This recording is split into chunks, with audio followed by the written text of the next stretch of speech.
За намайг дорж уран цэцэг гэдэг Баянзүрх дүүргийн иргэдийн төлөөлөгчтэй хурлын төлөөлөгч Социал-демократ Монголын эмэгтэйчүүдийн холбооны удирдах зөвлөлийн гишүүнээр ажиллаж байгаа. За өдгөө манай Монгол Ардын нам нийтдээ 314 мянган гишүүнтэй байна. Үүний 54% буюу бараг 170 мянган гишүүн нь эмэгтэй гишүүд байгаа.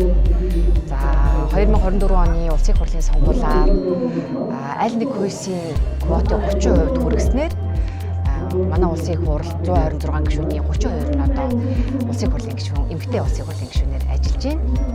Тэгэхээр Социал-демократ Монголын эмэгтэйчүүдийн холбоо ажиллаж байна гэдэг.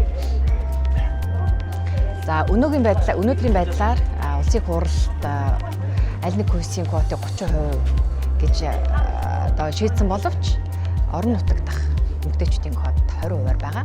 Эмэгтэйчүүдийн квот буюу аль нэг хүйсийн квот 20%-аар байгаа.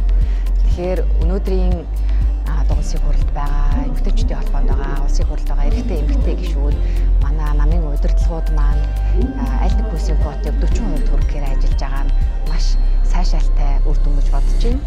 За та бүхэндээ Монгол Ардын намын түүхт 31-р их хурлын баярын мэндийг хүргье.